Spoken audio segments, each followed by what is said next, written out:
Good morning, everyone. Today I will start chapter 1 Cell.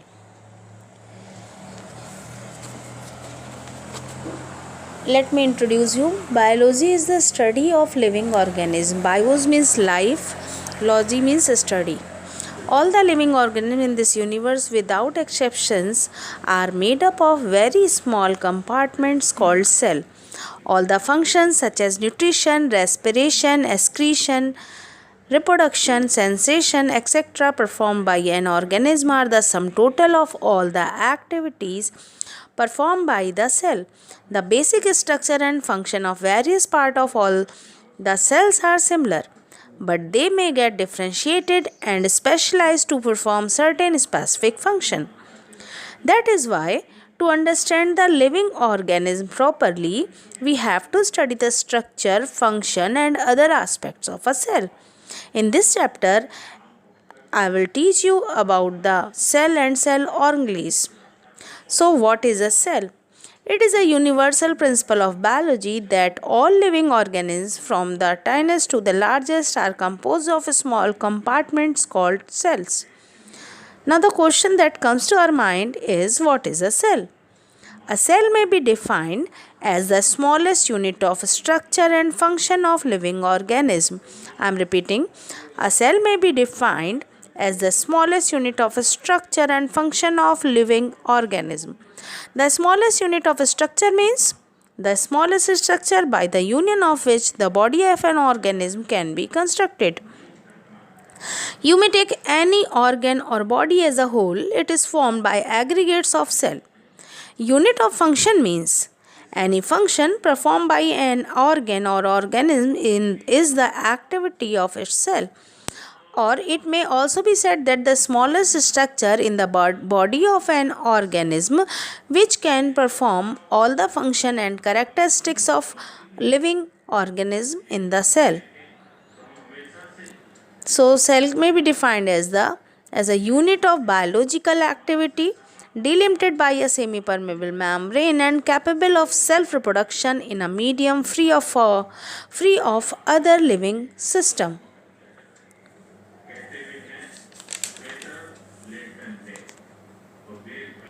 Now I am explaining cell theory. In the year 1838, a German botanist M.J. Schleiden and in 1839, a German zoologist Theodor Schwann, after studying plants and animals independently, put forward a theory called the cell theory. It states that number 1, all living organisms, whether plant or animal, are made up of cell. Number 2, a cell is the smallest unit of structure of all living organisms. Number 3, a cell is the smallest unit of function of all living organisms.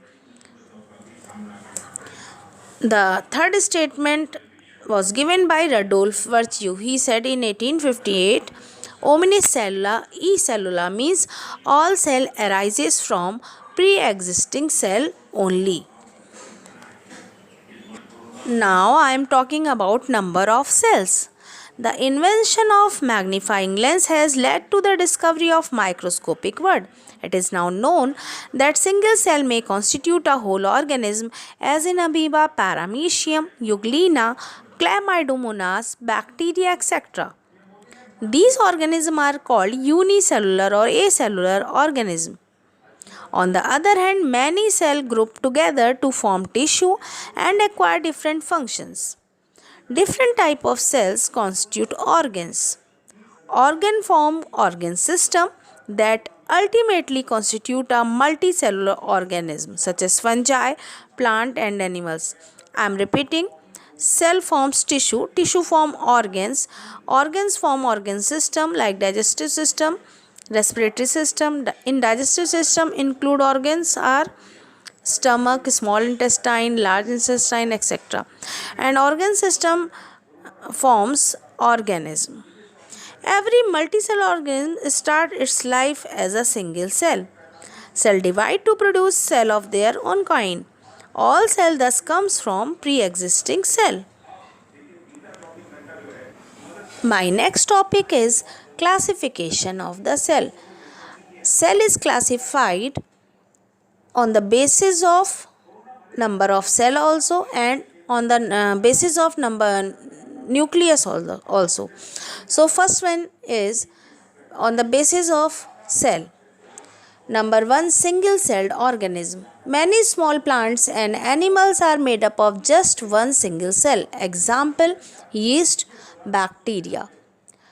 Second, few celled organism. Some very small organisms are made up of relatively few cells. Example, Spirogyra and volvox. Both are green alga found in pond water. They are made up from 100 to 1000 cells. For example, volvox is made up from 100 to 1000 cells of Chlamydomonas, which is a unicellular alga. Chlamydomonas is a unicellular alga. And the third number is multicelled or multicellular organism. Most plant and animals we see around us with our naked eye, including ourselves, are made up of million and billion of cells. Example, human beings, banyan tree, etc. And on the depending upon the structure of nucleus, the cell are of two types: prokaryotic cell and eukaryotic cell. Pro means primitive, karyon means nucleus. Prokaryotic cells are the cells with primitive nucleus called nucleus or incipient nucleus or false nucleus. The nucleus is without any nuclear envelope. Moreover, all the membrane-bound cell organelles are absent in prokaryotic cells. They are found in all examples are bacteria, blue-green algae, and mycoplasma. Example of mycoplasma is PPLO, pleuropneumonia-like organism, smallest cell.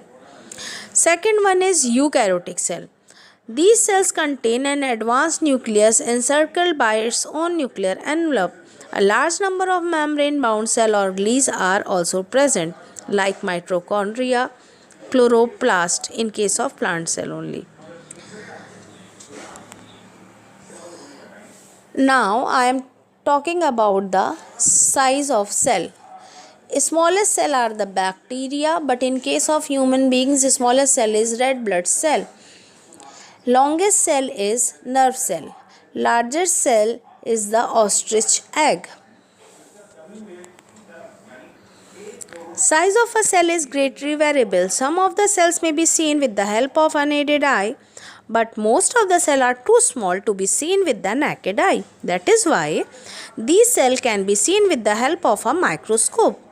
The average size of an animal cell varies from 5 to 20 micrometer. I am repeating, the average size of an animal cell varies from 5 to 20 micrometer, but it may be small as 0.1 micrometer in diameter, as in PPLO, means mycoplasma, pleuropneumonia like organism, which is the smallest known cell. Now I am telling about shape of a cell. Shape of different cell is variable. It depends upon the two factors. Number 1, external and internal pressure. Number 2, function performed by a cell. It may be flat, cuboidal, columnar, spherical, ovoid, rounded, bell-shaped, slipper-like, star-shaped, etc. in different type of cells. Cell vary in shape.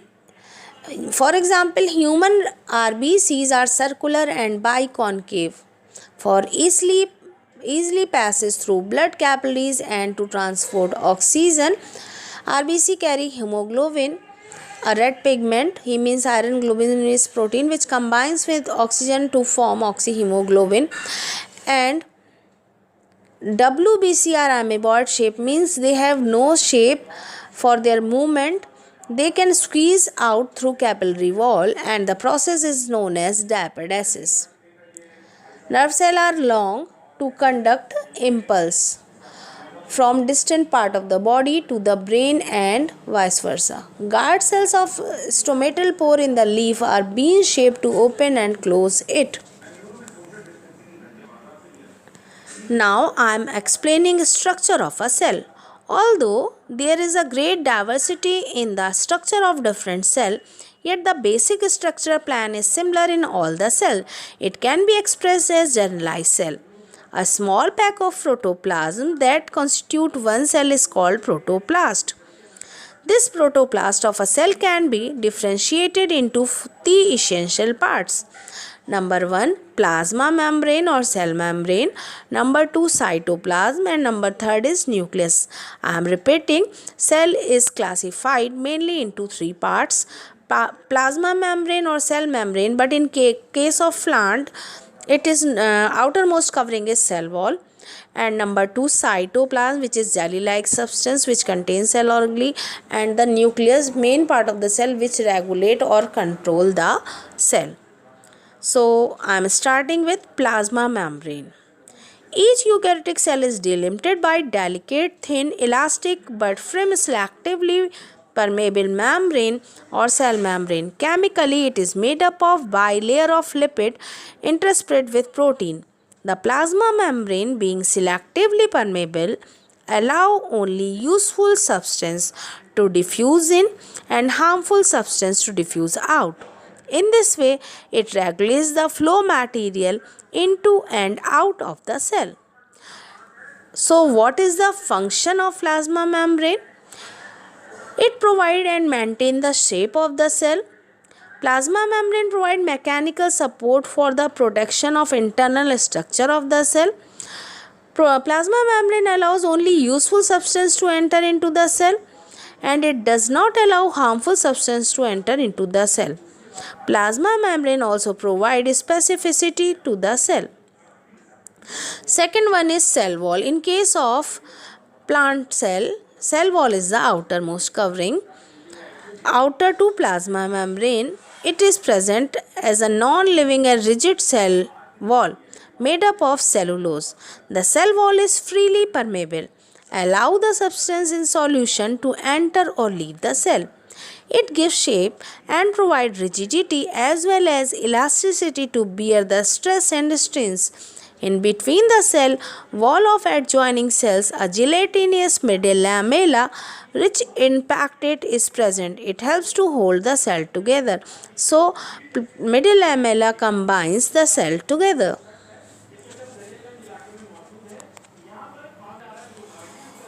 My next topic is cytoplasm. Bulk of the cell is made up of a dense, viscous colloidal mass called cytoplasm, present between the plasma membrane and nuclear membrane. The cytoplasm is a colloidal solution of organic compounds such as carbohydrate, protein, lipid, vitamins, and a true solution of minerals. It is the physical basis of all metabolic activities that take place in the cell. Cytoplasm is differentiated into cytoplasmic vacuolar system and hyaloplasm. So now I am talking about the function of cytoplasm. The living cytoplasmic inclusions are called cell organelle or protoplasmic inclusions. The non-living structures are called deutoplasmic or eragistic bodies, and the function of cytoplasm is to contain cell organelles. Now I am explaining a very important cell organelle, that is nucleus. In each eukaryotic cell, usually one out, sometimes more than one, usually centric but sometimes acentric. In case of plant cell, usually spherical but sometimes other shaped controlling center called nucleus is present. The nucleus control all the metabolic activities directly or indirectly, as well as the formation of various organelles by controlling the synthesis of protein. Hence, it is said that a cell without nucleus is without any future. The nucleus is bounded by a double membranous porous selectively permeable nuclear envelope. It is filled with a clear jelly-like ground substance named nucleoplasm. At least one nucleolus and a network of thread-like structure called chromatin reticulum are found in the nucleoplasm. The nucleolus is concerned with the formation of ribosome. The chromatin reticulum condenses into small and thick rod-like structure called chromosomes during cell division. The chromosome bear the hereditary units called genes. which transmit character from the parents to offspring. The genes are made up of complex chemical substances called DNA, deoxyribonucleic acid. So, what is cell orgly? There are living cytoplasmic inclusions which are capable of growth and division. They perform a specific function and enjoy the same status in a cell as the organ in the organism. The various cell organs found in the cytoplasm of eukaryotic cells are like endoplasmic reticulum, Golgi body, mitochondria, and so on.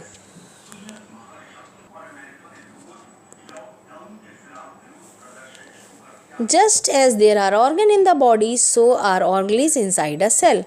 Just as each body organ performs one or more special function, similarly each organ has a specific function in a cell. Now I am explaining endoplasmic reticulum. Endoplasmic reticulum is an interconnected network of membrane-lined channel. It is present throughout the cytoplasm of eukaryotic cell. It is visible under the electron microscope only. It is connected with the plasma membrane, Golgi body, and nuclear membrane. It is of two types. Number 1, rough endoplasmic reticulum, that is RER. It is also called granular endoplasmic reticulum. It is rough in appearance because of the presence of a small granules structure named ribosome on the surface. It has a long flat sac-like structure called cisternae. Number 2, smooth endoplasmic reticulum, that is SER. It is found mostly in the outer part of the cytoplasm. It is smooth in appearance with no ribosomes on its surface. And the function of ER are: number 1, ER forms cytoskeleton, means supporting framework of the cell. It provides intercellular transporting system. It provides surface for cell secretion and storage. It keeps various organs at their places, and it helps in the formation of other organs. I am repeating. ER forms cytoskeleton, means supporting framework of the cell. It provides intercellular transporting system. It provides surface for cell secretion and storage. It keeps various organs at their place.